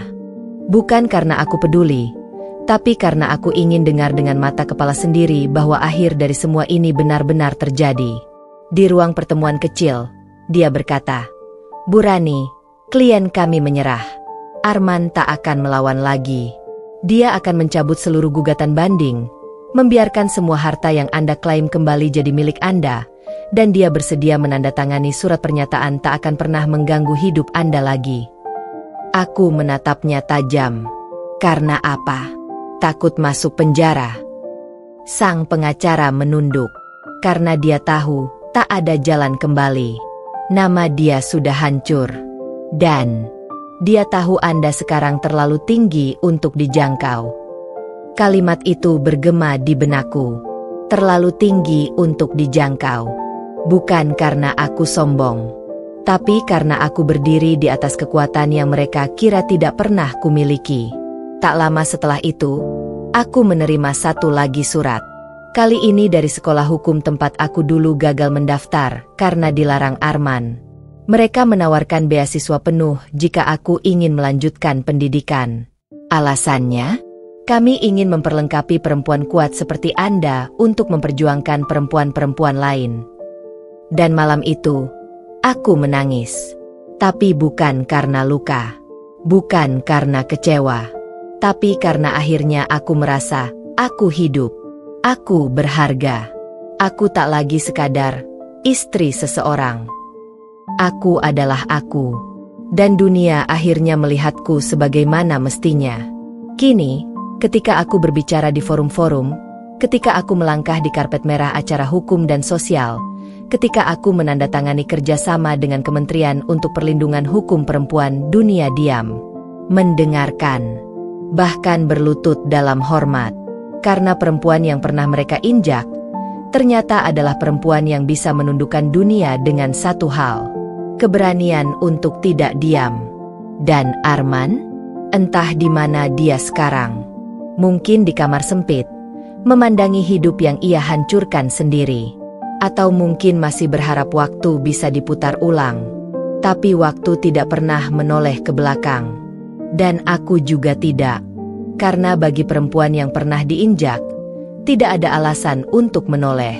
Yang ada hanya satu arah: maju, menang, dan menginspirasi. Pagi itu udara Jakarta mendung, Langit kelabu seperti menggambarkan isi hati orang-orang yang tak lagi punya pijakan.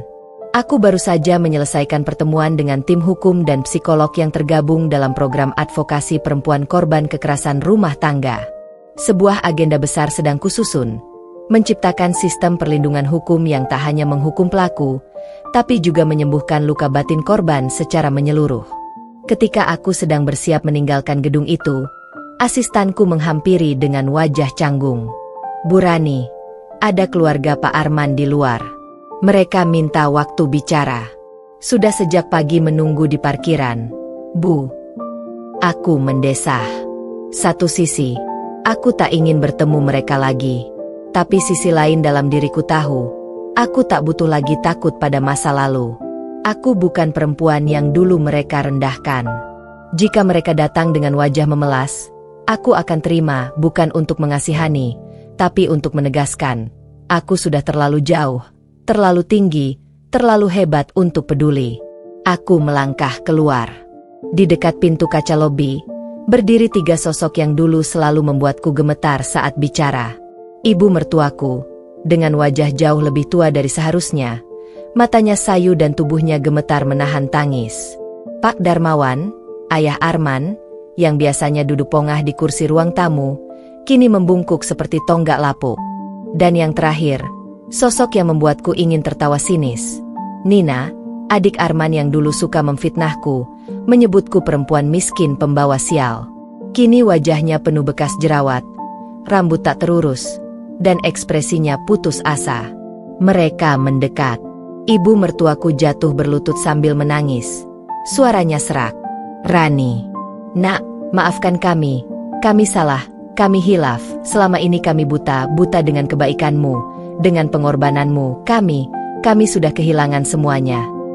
Aku berdiri diam, tidak menunduk, tidak tersentuh, hanya menatap, dingin, diam. Pak Darmawan mencoba angkat suara. "Kami tahu, sudah tidak pantas minta maaf. Tapi, setidaknya biarkan kami minta restu agar kami tak terus dihantui rasa bersalah. Arman sudah hancur. Rani, dia bahkan mencoba mengakhiri hidupnya 2 kali. Tapi gagal. Dan sekarang, hidupnya lebih buruk dari mati." Nina menangis sambil mencengkeram lenganku. "Mbak, aku juga dulu angkuh. Aku ikut-ikutan keluarga. Aku bodoh. Aku jahat. Tapi hidupku sekarang jauh lebih buruk. Tunanganku batalkan pernikahan. Aku kehilangan pekerjaan karena skandal keluarga. Aku dihina semua orang. Bahkan temanku sendiri jijik padaku." Tangisan mereka menjadi musik menyedihkan yang tak mengusik hatiku sama sekali. Karena aku sudah pernah jatuh lebih rendah daripada mereka. Dulu mereka berdiri tinggi di atasku, menatapku seperti sampah. Tapi kini, mereka berlutut bukan karena aku balas menghancurkan, tapi karena dunia akhirnya menunjukkan siapa yang benar dan siapa yang busuk. Aku menghela napas, lalu berkata tegas, "Dulu kalian meminta aku keluar dari hidup kalian. Sekarang kenapa memaksa masuk lagi? Saat aku tak punya apa-apa, kalian usir. Sekarang ketika aku punya segalanya, nama, kekuatan, pengaruh, kalian datang dengan air mata. Maaf, aku sudah tidak lagi percaya pada tangisan orang-orang yang dulu tertawa saat aku menderita." Ibu mertuaku menciumi tanganku. "Tolong, sekali ini saja beri kami sedikit pengampunan, agar kami bisa tenang." Aku menatap tajam. "Pengampunan bukan aku yang beri. Itu urusan kalian dengan Tuhan. Tugas kalian bukan datang ke sini meratap, tapi menerima karma yang kalian tanam sendiri. Aku tidak akan memusuhi kalian. Tapi aku juga tidak akan memaafkan hanya karena kalian menangis. Air mata tidak menghapus luka, apalagi menghancurkan masa lalu." Nina terisak. "Lalu apa yang bisa kami lakukan agar Mbak bisa, setidaknya tidak membenci kami?" Aku mendekat, menunduk, dan berkata pelan tapi tajam, "Berdoa. Berdoalah agar anak dan cucumu tidak pernah dipertemukan dengan perempuan yang pernah kalian sakiti. Karena jika karma belum selesai, generasimu mungkin yang akan menanggungnya." Aku berbalik, meninggalkan mereka terjatuh di lantai lobi, disaksikan oleh puluhan pasang mata. Tapi aku tak peduli. Aku tak lagi hidup untuk menyenangkan siapapun. Bukan untuk mantan suami. Bukan untuk keluarganya. Dan jelas bukan untuk mereka yang hanya datang saat aku berada di puncak. Karena aku tahu satu hal. Perempuan yang pernah diinjak, jika berhasil bangkit, maka tidak ada satupun dunia yang bisa memaksa dia untuk kembali tunduk. Dan aku, Rani Alifah, sudah terlalu jauh, terlalu kuat, dan terlalu mulia untuk merendahkan hati demi orang-orang yang dulu memperlakukanku lebih hina dari binatang.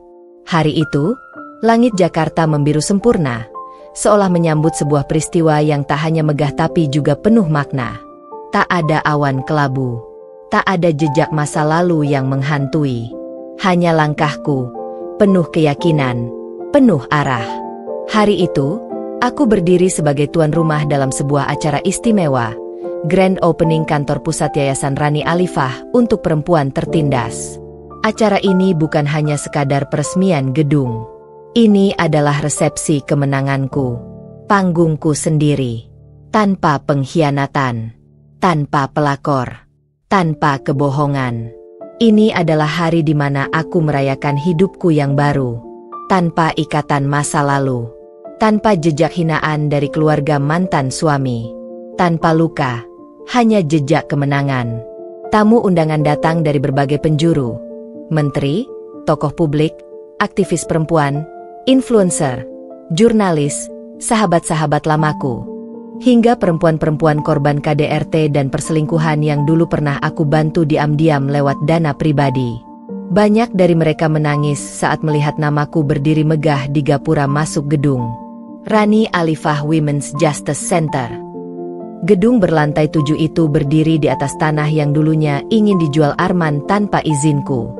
Kini, tanah itu jadi monumen nyata bahwa keadilan bisa dibangun dari reruntuhan penghinaan. Aku mengenakan setelan putih gading, dengan blazer panjang dan sepatu hak tinggi.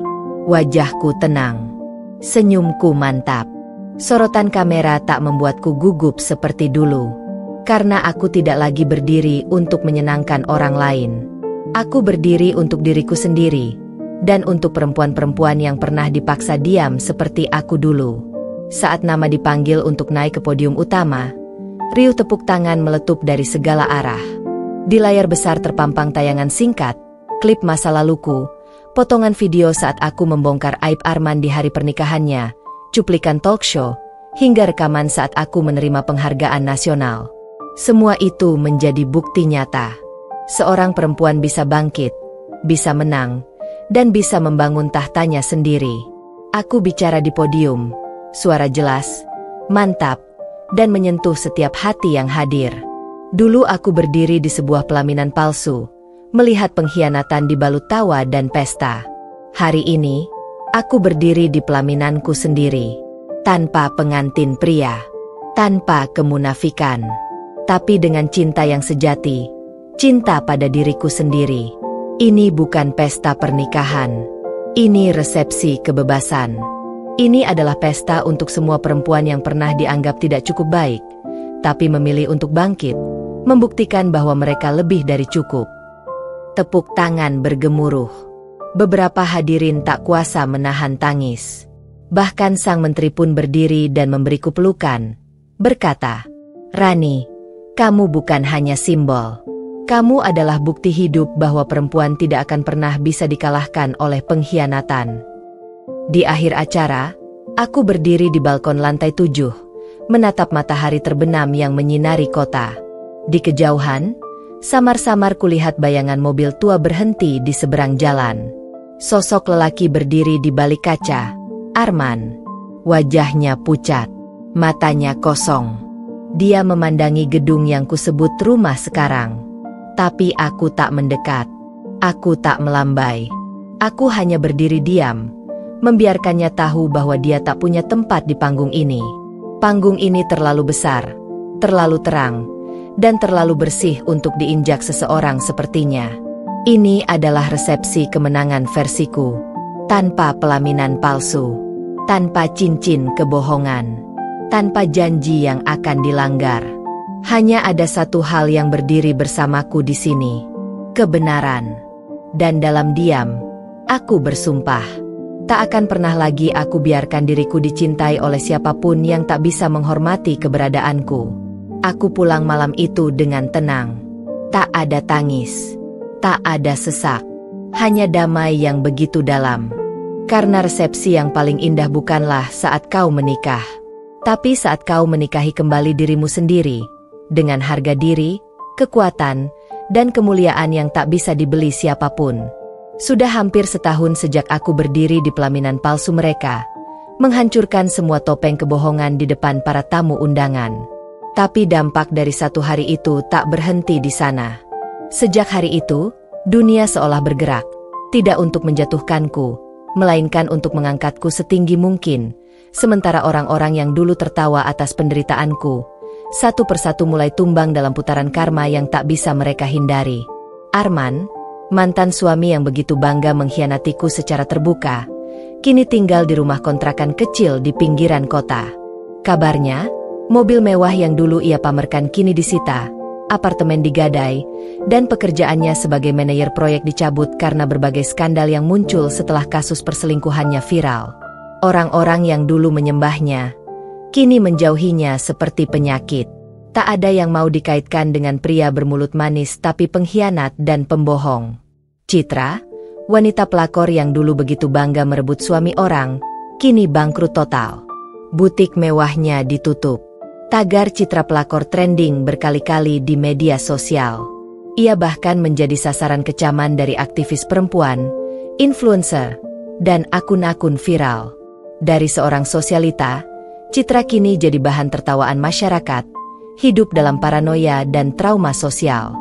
Bahkan beberapa klien butik menggugat karena merasa tertipu dengan image palsunya. Dan keluarga mantan suamiku, ibunya, yang dulu menyebutku istri tak tahu diri, kini mengalami stroke ringan akibat stres berkepanjangan. Lingkungan sosialnya mengucilkan. Arisan ibu-ibu tak lagi mengundangnya. Grup WhatsApp komplek ramai membahas aib keluarganya. Semua orang tahu siapa Rani Alifah, dan semua orang tahu siapa keluarga yang dulu mencampakannya. Ayah Arman yang dulu pongah memandang rendah latar belakangku sebagai anak guru, kini bahkan menjual mobil tua peninggalannya demi menutup utang Arman yang bertumpuk. Mereka tidak hanya kehilangan status sosial, mereka kehilangan wajah. Nina, adik Arman, gadis sarkastik yang suka menghina penampilanku dan menyebar gosip ke tetangga, kini ditinggal tunangannya di hari lamaran. Alasannya? Karena keluarga Nina dinilai berisiko menghancurkan reputasi. Ia depresi. Akunnya dikunci.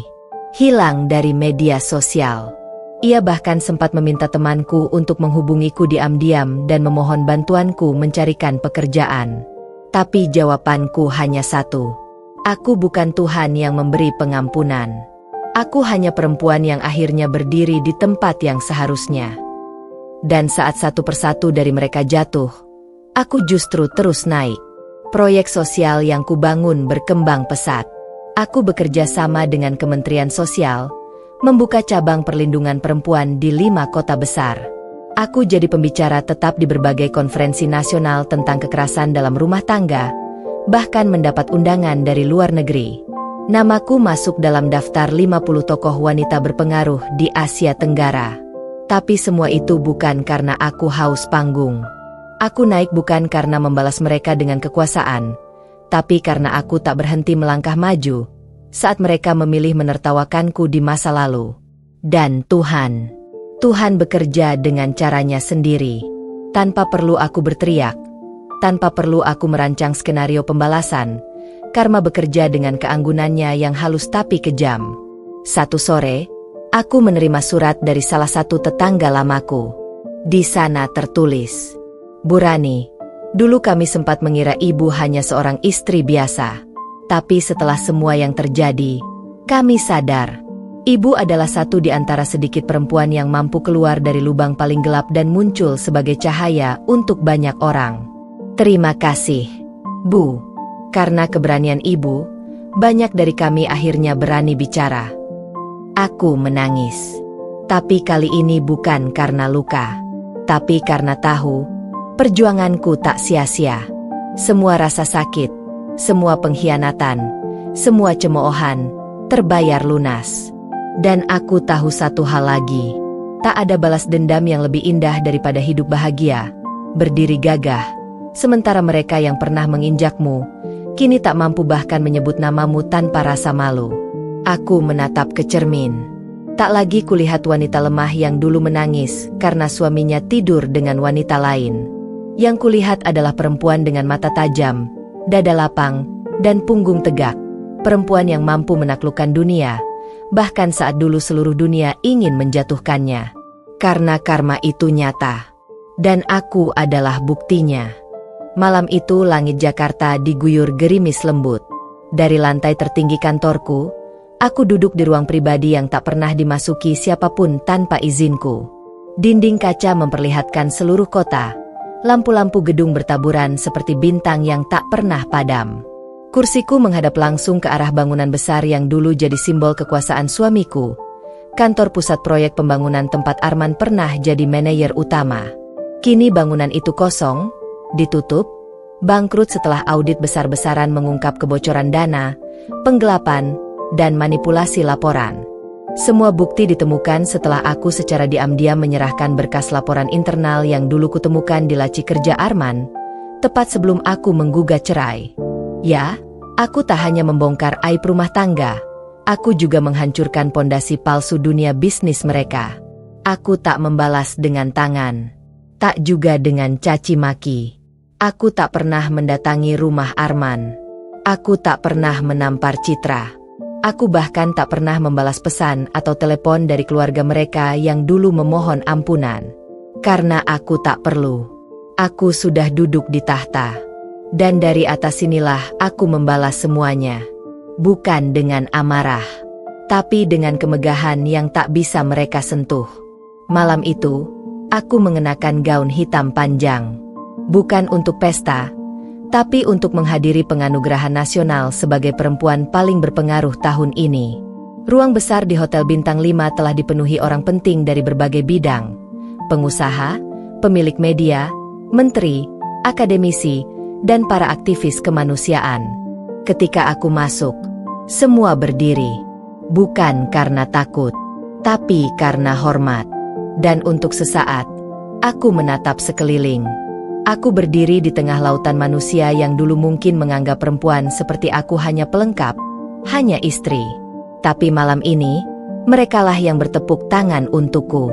Salah satu jurnalis mendekat, berkata sambil merekam, "Bu Rani, banyak orang bilang ibu membalas semua pengkhianatan dengan elegan. Apa pesan ibu untuk perempuan lain di luar sana yang sedang jatuh?"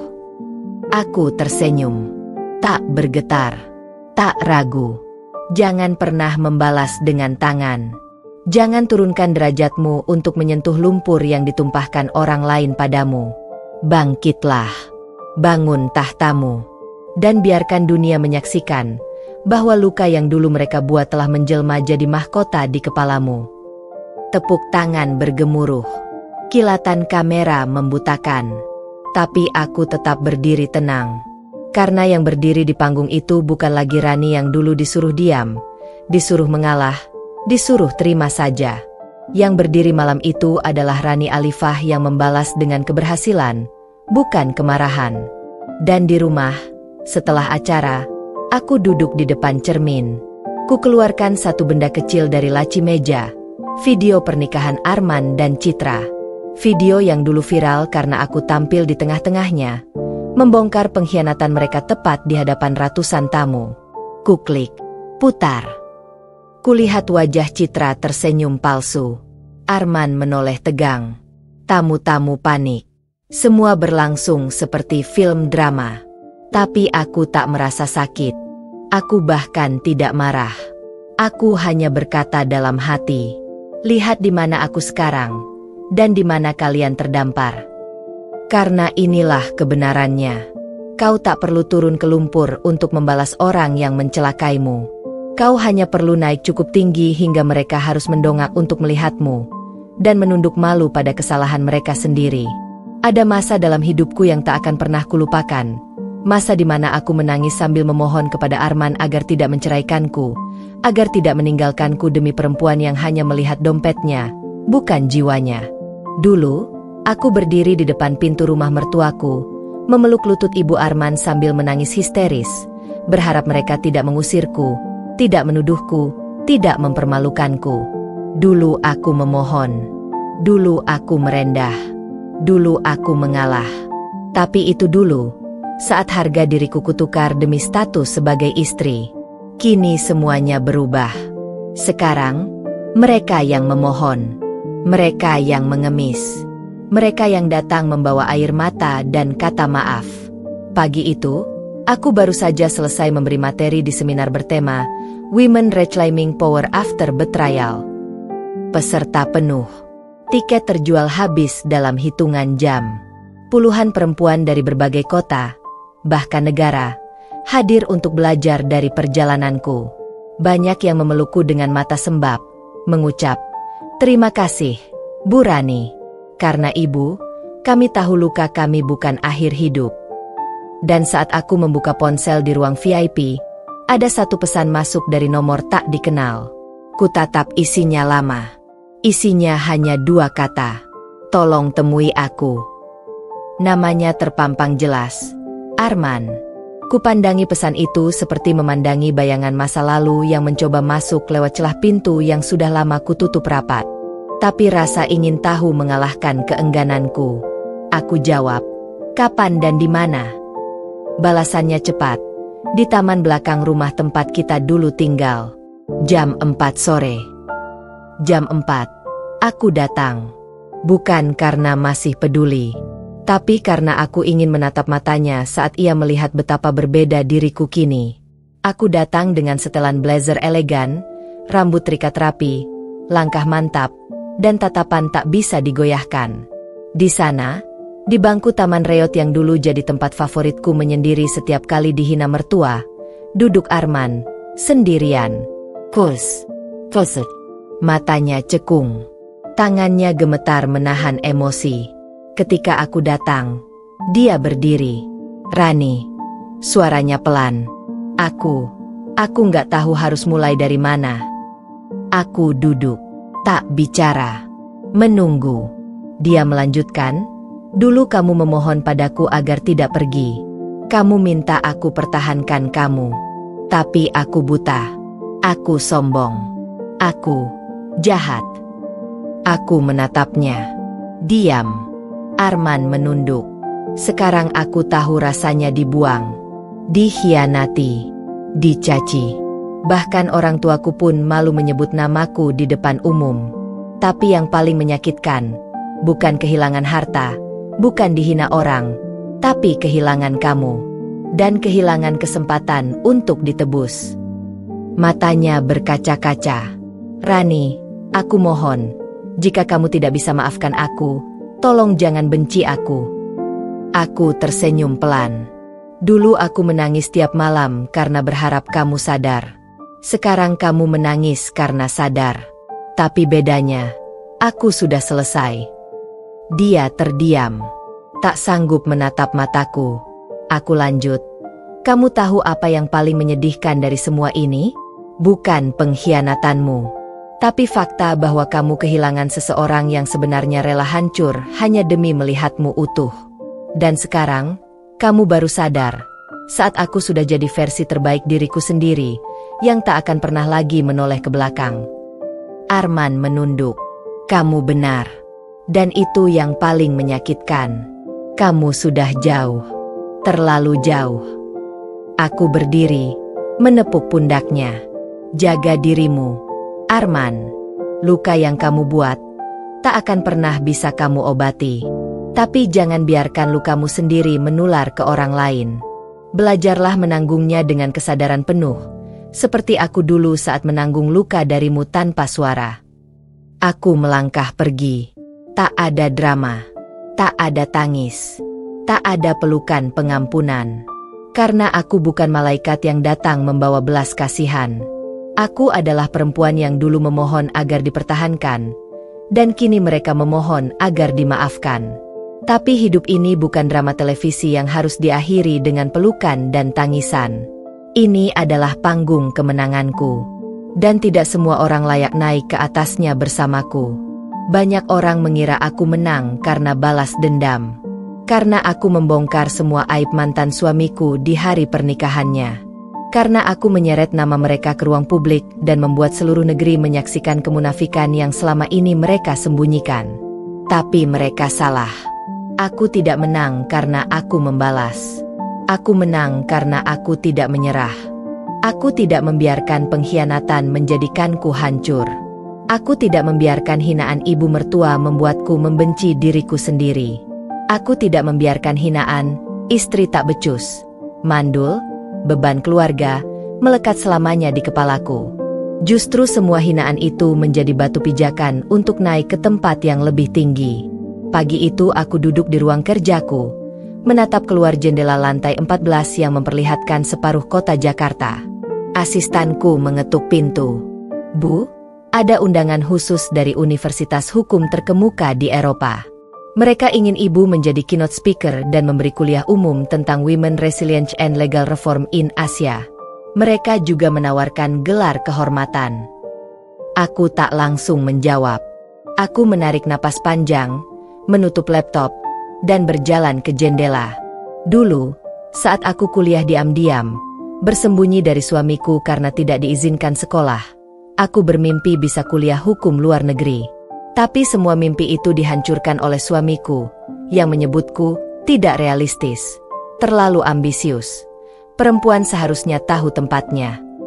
Kini, bahkan tanpa gelar luar negeri pun, aku justru diminta untuk mengajar di sana.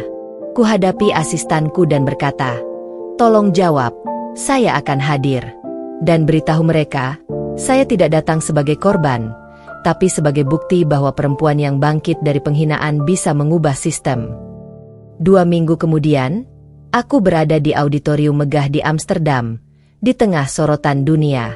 Di belakangku layar besar menampilkan tulisan, "Rani Alifah, the woman who stood when everyone expected her to fall." 100 negara menonton. Ratusan delegasi hadir.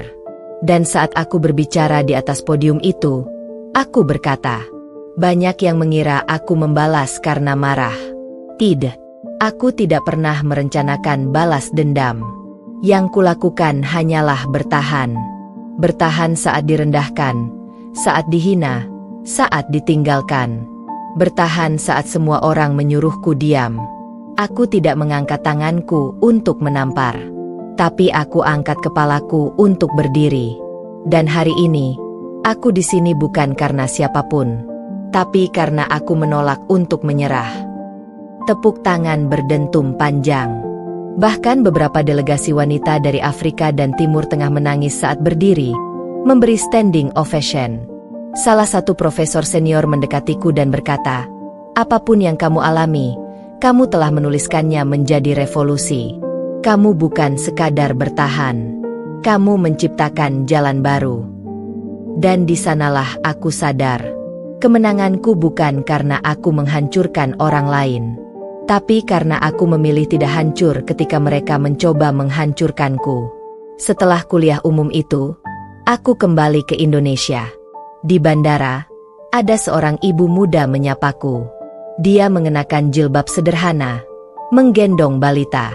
"Bu Rani, saya mantan korban KDRT. Saya hampir bunuh diri 2 tahun lalu. Tapi saya lihat video ibu waktu membongkar aib mantan suami di pelaminan itu. Sejak itu saya bangkit. Sekarang saya kerja, punya usaha kecil, dan hidup mandiri. Semua karena ibu." Aku peluk dia. Aku peluk dirinya seperti aku memeluk diriku sendiri yang dulu patah dan ditinggal tanpa suara. Dan hari itu, aku sadar, aku tidak hanya bertahan untuk diriku sendiri. Aku bertahan untuk perempuan-perempuan lain yang butuh contoh bahwa luka bisa dijahit menjadi lencana. Aku tidak menang karena dendam. Aku menang karena aku tidak pernah berhenti melangkah. Dan itu adalah kemenangan yang tak bisa diukur dengan jumlah tawa musuh yang bungkam, melainkan dengan banyaknya perempuan yang kini berjalan bersamaku menuju cahaya. Hari-hari dalam hidupku kini dipenuhi tawa jujur, pelukan hangat, dan cinta yang tak lagi bersyarat. Aku tak lagi menatap cermin dengan mata sembab, tak lagi merenung di sudut gelap rumah sambil menggenggam telepon menunggu permintaan maaf yang tak pernah datang. Kini, aku menatap cermin dengan penuh senyum dan berkata pada diri sendiri, "Lihatlah kamu sekarang. Lihatlah betapa jauh kamu melangkah."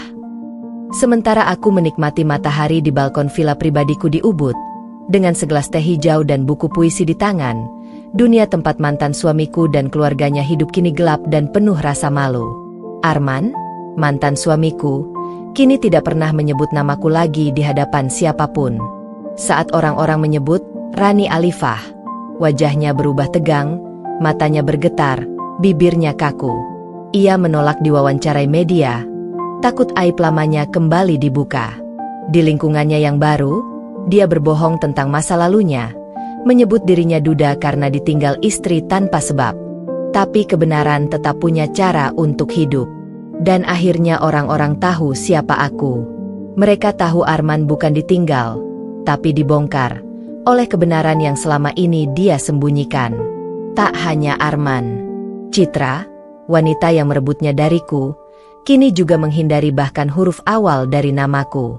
Di butik kecil tempat dia mencoba memulai hidup baru, para pelanggan lebih mengenalku dibanding dia. Banyak yang datang hanya untuk bertanya, "Benar kamu dulu pelakor di video itu?" Dan saat Citra pura-pura tak paham, orang-orang tertawa kecil dan pergi tanpa belanja. Ia hidup dalam bayang-bayangku, bayangan yang tak bisa dia hapus karena aku tak pernah menyerangnya, tapi dunia yang kini menyadarinya. Bahkan ibu mertua, yang dulu bersikap seperti ratu di singgasananya, kini tak berani lagi keluar rumah tanpa penutup wajah. Orang-orang menyapanya dengan sinis. "Ibu dari Arman ya? Yang mantunya dulu itu Rani Alifah."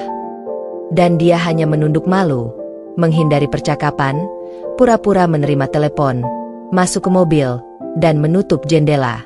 Lucunya, mereka tidak hanya menghindari aku, mereka menghindari nama mereka sendiri. Karena kini, nama Arman, nama Citra, nama Nina, nama keluarga itu, semuanya berubah menjadi lelucon di kalangan masyarakat. Orang-orang bercanda, "Jangan jadi Arman ya, entar viral karena disiram mantan istri. Kamu jangan kayak Citra-Citra itu deh, pelakor gagal branding." Bahkan anak-anak muda membuat meme tentang resepsi pernikahan yang gagal karena pengantin pria dibongkar aibnya oleh mantan istri sah, aku. Resepsi itu kini menjadi simbol kekalahan bagi orang-orang yang mengira bisa menghancurkan orang lain tanpa karma. Sementara itu, aku hidup tenang. Aku punya yayasan, proyek sosial, undangan dari negara-negara sahabat, dan tim hukum yang solid. Aku juga punya taman baca untuk anak-anak perempuan korban kekerasan rumah tangga. Hidupku penuh kebermanfaatan, bukan sekadar balas dendam. Aku bahkan menulis buku. Judulnya sederhana, "Selamat Tinggal, Rani yang Dulu."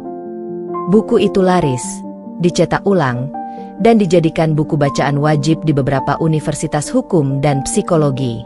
Isinya bukan kemarahan, melainkan pelajaran. Bagaimana bangkit, bagaimana bertahan, bagaimana hidup tanpa mengemis cinta dari orang yang tak pernah tahu cara mencintai. Satu sore, aku bertemu seorang perempuan di perpustakaan kecil milikku.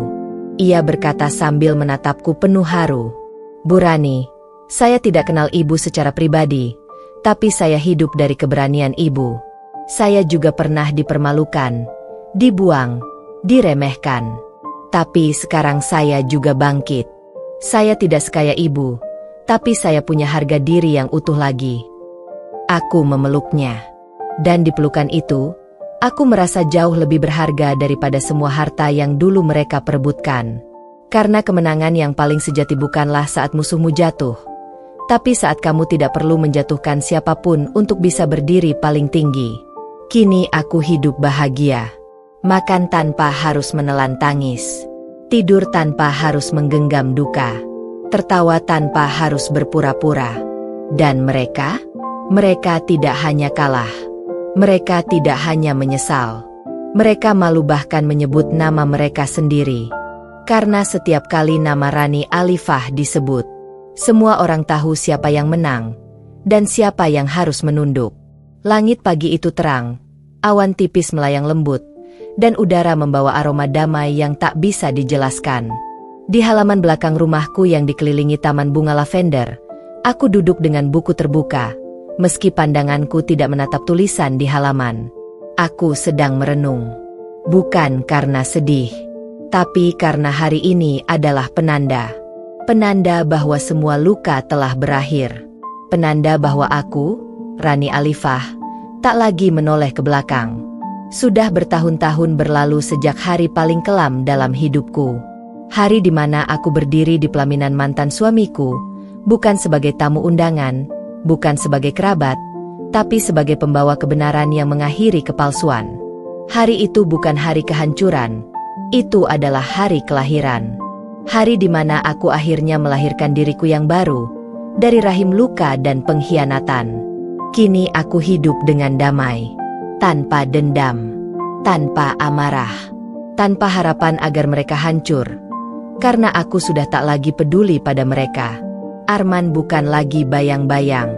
Citra bukan lagi sosok yang menyulut luka. Keluarga mereka bukan lagi musuh. Mereka hanyalah bagian dari kisah lama, seperti karakter dalam novel yang sudah tamat. Dan aku sudah meletakkan bukunya. Sudah menulis kisah baru, bab baru, hidup baru. Pagi ini, aku menerima panggilan video dari sahabatku yang tinggal di luar negeri. Rani, kau tahu? Video kamu waktu dulu di resepsi Arman masih viral. Bahkan jadi studi kasus di Fakultas Psikologi kampusku, katanya sambil tertawa kecil. Aku ikut tersenyum. Itu bukan hari memalukan. Itu hari di mana aku memilih berdiri, bukan membungkuk. Iya, dan sekarang kamu sudah di tempat yang bahkan tidak bisa dibayangkan mereka capai. Aku menutup pembicaraan itu dengan senyum. Bukan senyum kemenangan, tapi senyum ketenangan. Karena akhirnya aku bisa benar-benar mengucap kalimat itu. Aku sudah selesai. Di kamar kerjaku, tersusun berkas-berkas kerja, proposal kolaborasi internasional, surat-surat dari perempuan-perempuan di berbagai penjuru dunia yang mengatakan bahwa aku telah membantu mereka berdiri lagi. Tapi ada satu lembar kertas tua yang kusimpan rapi di dalam kotak. Surat cerai. Dulu aku membencinya. Dulu aku menangisinya. Tapi kini, surat itu adalah simbol pembebasan. Bukan akhir, tapi permulaan. Aku berjalan ke rak buku, mengambil surat itu, lalu pergi ke taman belakang. Di sana aku nyalakan lilin kecil, dan kubakar surat itu pelan. Aku menatapnya hingga menjadi abu, lalu kubiarkan angin menerbangkannya ke langit terbuka. Selamat tinggal, semua luka. Aku tidak membencimu lagi. Aku juga tidak memaafkanmu karena kau layak. Aku memaafkanmu karena aku tak ingin membawamu bersamaku selamanya. Itu adalah akhir dari semuanya. Bukan akhir yang dramatis, tapi akhir yang damai. Hari itu, aku menulis di buku harian yang telah kutulis sejak aku mulai bangkit. Aku menulis. Aku tidak akan lagi memandang ke belakang. Karena masa lalu tidak ada yang bisa kuubah. Tapi aku bisa menulis hari ini, dan menentukan arah esok hari. Dan aku memilih, tidak hidup dalam luka. Aku memilih hidup dalam makna. Karena begitulah akhirnya. Luka tak selalu sembuh karena waktu. Tapi luka bisa berakhir saat kita memutuskan untuk tidak membawanya kemana-mana lagi. Aku tidak menang karena mereka kalah. Aku menang karena aku bisa meninggalkan cerita mereka dan tetap hidup dalam cerita milikku sendiri. Dan pada akhirnya, kemenangan terbesar bukan saat semua orang mengakui keberhasilanmu, tapi saat kamu sendiri, dalam sepi dan tenang, bisa tersenyum dan berkata, "Aku bahagia." Namaku Rani Alifah. Dulu aku dikenal sebagai istri Arman. Dulu aku dikenal sebagai menantu yang tidak disukai mertua, perempuan biasa yang dianggap tidak sepadan, tidak berguna, tidak layak. Dulu aku adalah bayangan, berjalan di belakang lelaki yang dengan pongahnya merasa berjasa memberiku kehidupan. Tapi itu dulu. Sekarang, aku adalah aku. Bukan embel-embel istri siapa, bukan bayangan siapa. Kini aku berdiri di atas kakiku sendiri. Di atas nama yang kubangun dengan air mata, keteguhan, dan keberanian. Namaku kini tak lagi disebut dengan lirih atau kasihan. Namaku disebut dengan hormat, dengan rasa segan, dengan tepuk tangan, dengan keheningan kagum. Setelah semua yang kulewati, pengkhianatan, pemukulan batin, penghinaan, dan pengusiran, aku sadar. Yang paling menyakitkan dari dikhianati bukan kehilangan cinta, tapi kehilangan diri sendiri. Dan perjalananku bukan sekadar untuk membalas, tetapi untuk menemukan kembali siapa aku sebenarnya. Kini, aku telah menemukannya. Aku bukan hanya penyintas. Aku bukan sekadar pemenang. Aku adalah perempuan yang diciptakan ulang oleh luka, dibentuk oleh kesabaran, dan dimuliakan oleh keteguhan. Sore itu, aku berdiri di atas panggung terakhir dalam rangkaian tur bukuku. Puluhan ribu orang hadir. Aula terbesar di kota penuh sesak. Di hadapanku, ratusan wajah perempuan dari segala umur. Mata mereka memancarkan harapan, keteguhan, dan kebangkitan. Dan aku berdiri bukan lagi sebagai korban dari cerita yang menyakitkan. Aku berdiri sebagai pembicara utama dalam hidupku sendiri. Dulu, kataku mantap, aku adalah perempuan yang mereka rendahkan. Mereka pikir aku lemah. Mereka pikir aku tidak akan bisa hidup tanpanya. Mereka salah. Aku hidup lebih dari yang pernah mereka bayangkan. Aku tidak hanya bertahan, aku berkembang. Dan hari ini, aku ingin katakan pada kalian semua, kalian tidak perlu menjadi versi yang disukai semua orang. Cukup jadi versi terbaik dari dirimu sendiri, dan dunia akan belajar untuk menghormatimu. Ribuan tepuk tangan menggema. Beberapa orang berdiri. Banyak yang menangis. Tapi bukan karena sedih. Karena mereka tahu, cerita ini adalah milik mereka juga. Cerita tentang bagaimana seorang perempuan bangkit dari puing-puing pengkhianatan dan membangun istana dari reruntuhan yang ditinggalkan oleh mereka yang meremehkannya. Kini aku tahu satu hal pasti. Aku tidak akan pernah menjadi perempuan yang mereka ingat karena kelemahan. Aku akan selalu menjadi perempuan yang mereka kenang karena keberanian. Dan jika suatu hari anak-anak perempuan di masa depan bertanya siapa aku, maka dunia akan menjawab, dia adalah Rani Alifah, perempuan yang pernah dihancurkan, tapi tidak pernah dikalahkan. Selesai.